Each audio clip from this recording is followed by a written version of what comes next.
Good morning students, नमस्ते, कैसे हो। ये वीडियो स्पेशली 10th क्लासेस के लिए है, हिंदी और इंग्लिश मीडियम, क्योंकि आज हम पढ़ेंगे इनका सेपरेट ग्रामर पॉइंट नरेशन। कौन सा? नरेशन। नरेशन को हम डायरेक्ट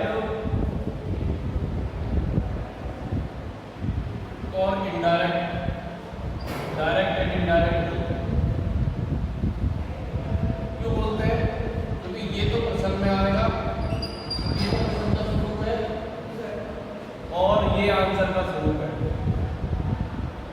ठीक है, क्वेश्चन देखिए। He said to me, you completed a work. You completed a work. तो दिस इज योर डायरेक्ट। इसको हम डायरेक्ट कहेंगे। ये दो भागों में बटा हुआ है, इसको हम इन्वर्टेड कॉमा कहेंगे। ये इन्वर्टेड कॉमा है, ध्यान रखना, इन्वर्टेड कॉमा।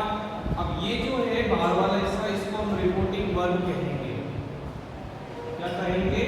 रिपोर्टिंग वर्ब कहेंगे। इसे हम रिपोर्टेड स्पीच कहेंगे। Reported speech. कभी कभी हम कंफ्यूज हो जाते हैं कि रिपोर्टेड वर्ब होती है, रिपोर्टेड स्पीच होती है। तो रिपोर्टिंग वर्ब और रिपोर्टेड स्पीच, ये रिपोर्टिंग वर्ब है, ये रिपोर्टेड स्पीच है। देखा जाए तो ये क्लॉज है, ये क्लॉज फर्स्ट है, ये क्लॉज सेकंड। ठीक है, तो ये तरीका है, आपको पहचानना है कि डायरेक्ट में जो क्वेश्चन है इसके कौन कौन से पार्ट है। ये रिपोर्टिंग वर्ब है, ये रिपोर्टिंग वर्ब का सब्जेक्ट है, ये रिपोर्टिंग वर्ब का ऑब्जेक्ट है। इसी तरह से ये रिपोर्टेड वर्ब का सब्जेक्ट है और ये रिपोर्टेड वर्ब रिपोर्टेड स्पीच का ऑब्जेक्ट है। तो रिपोर्टेड स्पीच के सब्जेक्ट ऑब्जेक्ट और ये रिपोर्टिंग वर्ब की सब्जेक्ट ऑब्जेक्ट। लेकिन बहुत ही इंपॉर्टेंट है, बार बार समझ लेना आपको और वीडियो पॉज करके समझिए। ठीक है, अब हम डायरेक्ट को इनडायरेक्ट में बदलते समय सबसे पहले टाइप्स ऑफ सेंटेंस बताएंगे। टाइप्स ऑफ सेंटेंस कि डायरेक्ट इनडायरेक्ट में आपके किस प्रकार से सेंटेंस आते हैं। देखो, फर्स्ट तो आएगा सिंपल। क्या आएगा? सिंपल। सिंपल के दो भाग हैं, अफर्मेटिव और नेगेटिव। इसी प्रकार आगे बढ़ जाओ, इंटरोगेटिव। इंटरोगेटिव के भी दो भाग हैं, एक हेल्पिंग वर्ब वाला, एक उसका डबल वाला। ठीक है, उसके बाद आगे बढ़ जाओ, इंपरेटिव।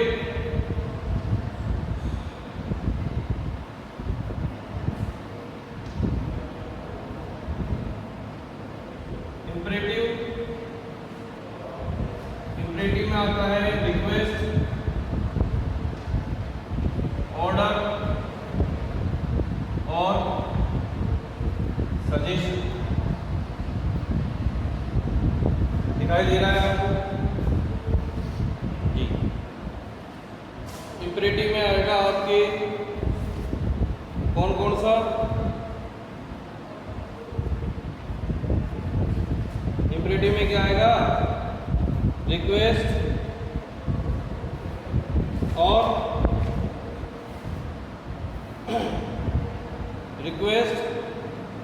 Order and suggestion. फिर पहला हो गया, दूसरा हो गया, तीसरा हो गया, चौथे क्या है? Exclamatory, EXCLAMATORY, exclamatory. इसके अंदर होता है सडन इमोशन। क्या होगा? सडन इमोशन, अचानक उत्पन्न भाव। ये एक्सक्लेमेटरी में आ जाता है सेंटेंस है। लास्ट है आपके ऑप्टेटिव। इसके अंदर आपके आ सकता है एक तो विश कामना करना, किसी के लिए ब्लेसिंग करना और किसी के लिए श्राप या फिर बददुआ देना कर्स। तो इन 5 तरीकों या 5 माध्यमों से 5 मीडियमों से हम डायरेक्ट इनडायरेक्ट नरेशन समझेंगे। तो सबसे पहले हम सिंपल सेंटेंस की जो नरेशन है, सिंपल नरेशन, उसके बारे में हम बात करेंगे। इस बारे से क्लास स्टार्ट करना है सिंपल नरेशन से। इससे सिंपल नरेशन से, सिंपल नरेशन में सबसे पहले आ जाओ आप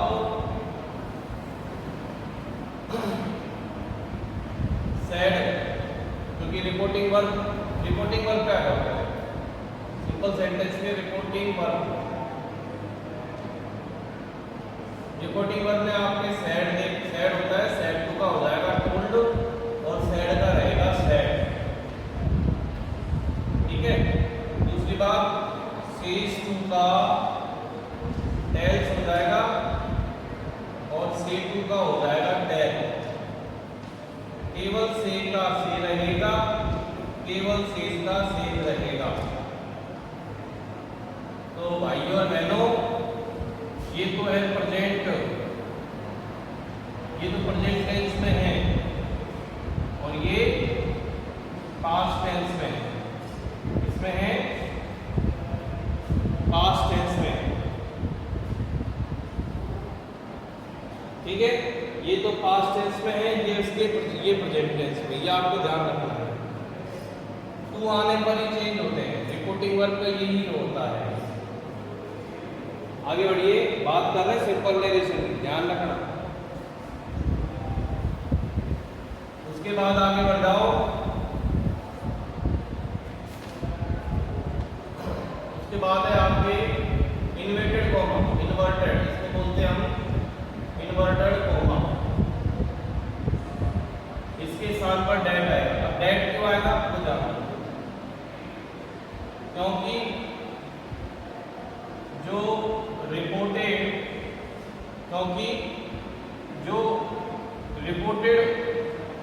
स्पीच है, उसका वाक्य का स्वरूप सिंपल है। सिंपल है, क्या है? सिंपल है, यानी सब्जेक्ट से शुरू फुल स्टॉप पे करना, सिंपल है। डिक्लेरेटिव सेंटेंस, स्टेटेटिव सेंटेंस है, इसलिए यहाँ पर हम सिंपल सेंटेंस के लिए इन्वर्टेड कॉमा के स्थान पर क्या यूज करेंगे? हाँ जी, क्या यूज करेंगे? दैट यूज करेंगे इन्वर्टेड कॉमा। आगे समझ में? अब उससे आगे बढ़ने से पहले आप कुछ रिपोर्टेड स्पीच के बारे में, अब रिपोर्टेड स्पीच में क्या क्या चेंजेस होते हैं वो देखिए।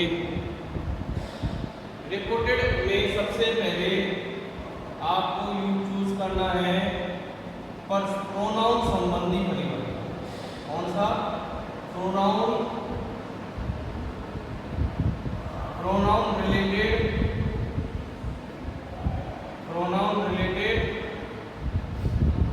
Changes, pronoun related changes.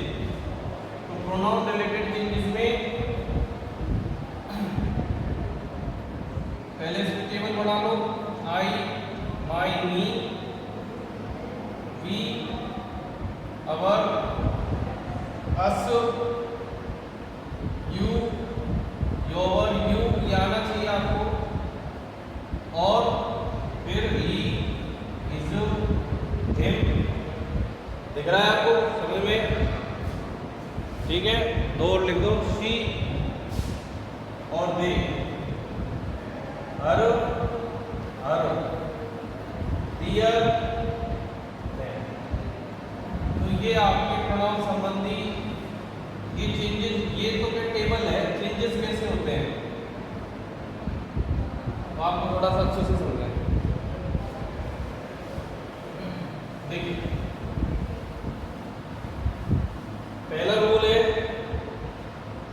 Rule number first, pronoun related changes का, कि रिपोर्टेड स्पीच का फर्स्ट पर्सन यानी आई मी, रिपोर्टिंग वर्ब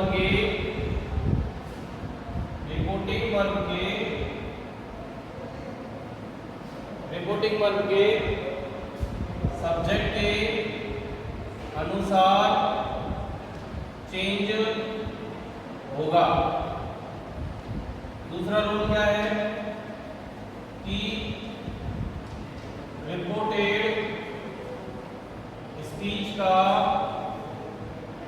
सेकंड पर्सन यानी यू, रिपोर्टिंग वर्ब के ऑब्जेक्ट के अनुसार चेंज होगा।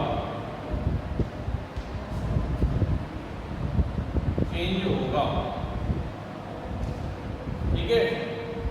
तीसरा रूल है कि जो रिपोर्टेड स्पीच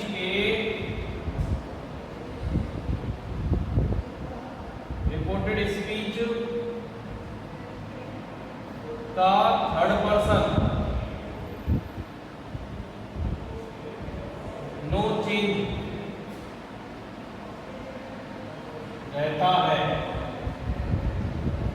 चेंज रहता है, रिपोर्टेड स्पीच का जो थर्ड पर्सन होता है वो नो चेंज रहता है। और थर्ड पर्सन क्या होता है? ही, शी, इट, दे, ने। ये आपको ध्यान रखना है। आगे समझ में बात? चलो इसका एक बहुत अच्छा सा उदाहरण भी है, एक फॉर्मूला। ये चीज समझ में आ गई होगी, इसको अभी समझाते हैं। देखो ये हम बहुत काफी दिनों से समझ में रहे हैं कि सन अपॉन 1 2 3, ये 1 2 3 अपॉन सन है। चलो ऐसे समझ लो 1 2 3 अपॉन सन से। देखो 1 2 3 सन SON। तो देखो ये तो है, ये जो ऊपर वाला बॉक्स है ये तो हो गया आपके इन्वर्टेड कोमा के अंदर यानी रिपोर्टेड स्पीच। ठीक है, ये सब्जेक्ट ऑब्जेक्ट और ये है, ये हो गया आपके रिपोर्टिंग वर्ब RV। तो रिपोर्टिंग वर्ब जो रिपोर्टेड स्पीच का सब्जेक्ट है, वो रिपोर्टिंग वर्ब के फर्स्ट पर्सन जो है वो सब्जेक्ट के अनुसार चेंज होगा। यानी जो आई है वो बाहर के, ये सब बाहर वाले हैं, ध्यान रखना। यानी रिपोर्टिंग वर्ब ये अंदर है, अंदर वाला रिपोर्टेड इन्वर्टेड कोमा के अंदर वाला। आई सब्जेक्ट के अनुसार SUV। सेकेंड पर्सन जो है यू, वो बाहर के ऑब्जेक्ट के अनुसार। और जो थर्ड पर्सन है वो नो चेंज है। ठीक है, इसका तुरंत एक उदाहरण सीखिए।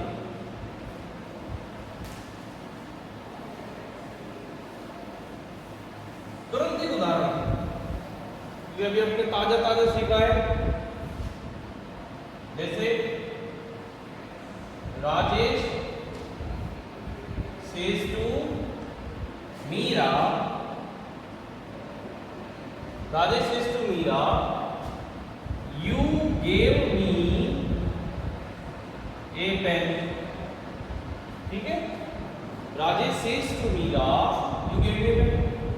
अब देखो राजेश तो बाहर का सब्जेक्ट है, say to का हो जाएगा टेल्स, मीरा रह जाएगी, मीरा की जगह इन्वर्टेड कोमा के स्थान पर डेट जो के अंदर सिंपल है। उसके बाद यू कौन सा पर्सन है जी? सेकंड पर्सन बाहर के ऑब्जेक्ट के अनुसार मीरा, तो क्या आएगा? शी। अब कहेंगे सर आप हर यूज क्यों नहीं किया, है ना? तो मान मान लो यहाँ पर ये ओवर आता तो मीरा की सेकंड फॉर्म क्या है, देखो जैसे मीरा के लिए आता है सी हर हर हर हर महादेव। उसके बाद आपको बदलना है यू ओवर यू से, ठीक है जी। अब मान लो आप यू को बदल रहे हैं तो सी लगा दिया मीरा के स्थान पर, यू ओवर को बदल रहे हैं तो मीरा के स्थान पर हर लगा दिया, और यदि वो ऑब्जेक्ट के लिए आ रहा है तो आपने हर लगा दिया। महाराज आगे देखो, उसके बाद मान लीजिए आप सब्जेक्ट का यूज कर रहे हैं तो लड़के के लिए ही लगा दिया, और यदि ऑब्जेक्ट की तरह यूज कर रहे हैं तो इज लगा दिया, और सॉरी पजेसिव फॉर्म में तो इज लगा दिया, और ऑब्जेक्ट यूज कर रहे हैं तो इज लगा दिया। क्योंकि ये चीज अभी डिफाइन होगी इसी दौरान, इसी सेंटेंस में डिफाइन होने वाली है, तो ये तो गेम का गेम ही रहेगा। मी क्या है, फर्स्ट पर्सन है, फर्स्ट पर्सन बाहर के सब्जेक्ट के अनुसार। अब राजेश का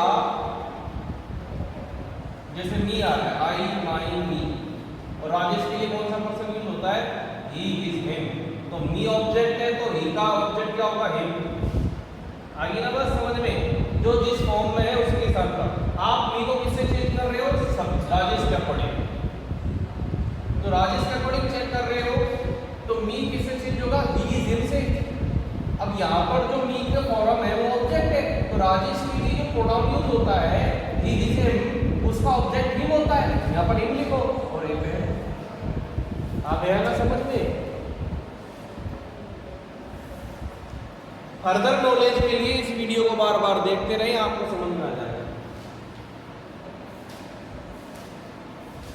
हाँ जी आगे बढ़े।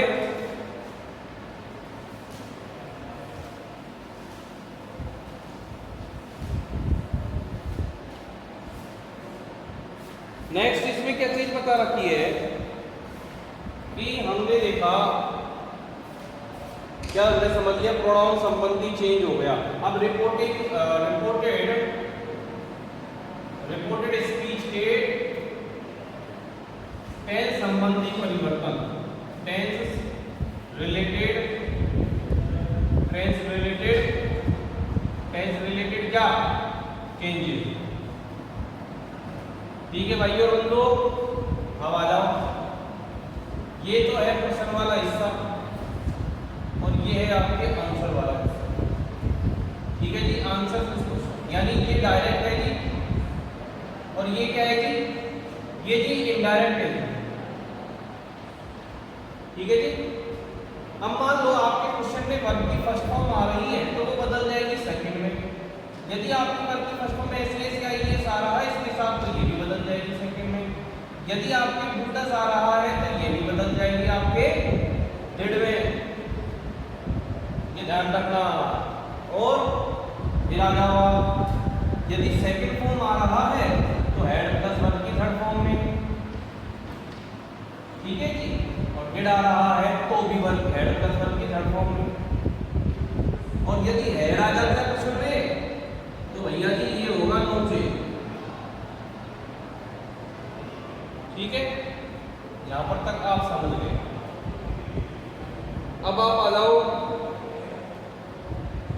इज आर एन, देखो बेटा इज आर एन के साथ आईएनजी है, खाली है तो भी, नहीं है आईएनजी तो भी, और है तो भी। इज आर एन का हो जाएगा वाज वर्ब में, किसमें हो जाएगा, वाज वर्ब में, आईएनजी लगे रहेगा वर्ब की फर्स्ट फॉर्म में। फिर वाज वर्ब किसमें बदल जाएगा, वाज वर्ब क्वेश्चन में है तो हेड बीन में, किसमें आएगा, हेड बीन में, और वर्ब की फर्स्ट फॉर्म में आईएनजी आएगा, ठीक है। उसके बाद यदि हेड बीन आ रहा है ऑलरेडी क्वेश्चन में और वर्ब की फर्स्ट फॉर्म में आईएनजी है तो भैया ये रहेगा नो चेंज, नो चेंज। आगे बढ़ो, ये समझ लिया। देखो एक बार दोबारा देखो, वर्ब की फर्स्ट फॉर्म सेकंड में एसईएस, सेकंड में डू डज डिड में, सेकंड हो गया हेड में, डिड हो गया हेड में, हेड हो गया नो चेंज। इजारे हो गया वाजवर में, वाजवर हो गया हेडविन में, हेडविन हो गया नो चेंज। ये चीज आप ध्यान रखें, फर्स्ट सेकंड में, सेकंड हेड में, हेड हो गया नो चेंज, ये चीज आप ध्यान रखें। ठीक है, आगे बढ़े। कुछ टेबल के और सूत्र बचे हैं, इसको और देखो। अब मान लो यहां पे आपके आ रहा है, क्या कहेंगे उसे, कौन सा टेंस बच गया, मॉडल का देख लो, विल गुड का। जैसे कोई विल गुड है, विल शैल है, तो ये तो गुड में बदलेगा भाई, ठीक है। गुड आ रहा है तो गुड है वो हो जाएगा। पास्ट का पास्ट बन जाता है ना कि भाई, और हैज है तो ये बदल जाएगा हैड में, और हैड है तो नो चेंज, क्योंकि थर्ड फॉर्म तो दोनों में आती है, ठीक है। अब मान लो हैज बीन है तो हैड बीन में, और हैव बीन है तो भी हैड बीन में, और मान लो यदि हैड बीन ऑलरेडी है तो अभी आपको बताया था क्या हो जाएगा, नो चेंज हो जाएगा। आगे समझ लो, इस प्रकार से आपको बदलना है। और भी है, उसके बाद आ जाएगा आप, जैसे विल हैव है, विल हैव हो जाएगा विल हैव बीन में, विल हैव का विल,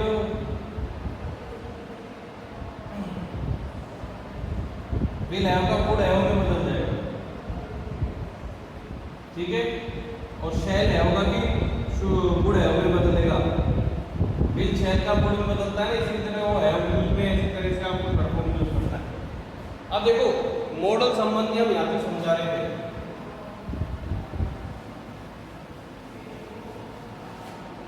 कि शैल का शुड में क्यों नहीं बदलता, क्योंकि शुड अगर ऑलरेडी, शुड इसलिए नहीं बदलता क्योंकि शुड का शुड ही रहता है, और ये जनरल एडवाइस में आता है, जनरल एडवाइस में। यदि ये कैजुअल है, पर्सनल है, तो शुड का हो जाएगा शुड हैव। यदि अपन किसी व्यक्तिगत तौर पर बोल रहे हैं तो शुड हैव, शुड का शुड हैव। यदि वो जनरल एडवाइस है, कॉमन है, सबके लिए कॉमन है, तो शुड का शुड ही रहेगा। ये चीज मैं आपसे कहना चाहता हूँ। मस्ट का जनरल एडवाइस के लिए मस्ट ही रहेगा, जनरल प्रोहिबिशन के लिए, लेकिन यदि वो पर्सनल वे में जा रहा है तो वो हो जाएगा मस्ट का मस्ट हैव, या फिर हैड टू, क्या रहेगा, हैड टू। उसी तरह ये हैव टू का क्या हो जाएगा, हैड टू, ठीक है। कैन का गुड में बता दिया था, और देख लो कैन का गुड में, गुड का गुड हैव में, ये उसका पास्ट है, यानी पास्ट का पास्ट चलता रहेगा। ये आपको समझने की जरूरत है, बाकी हम नेक्स्ट वीडियो में आपको और अच्छे से समझाएंगे।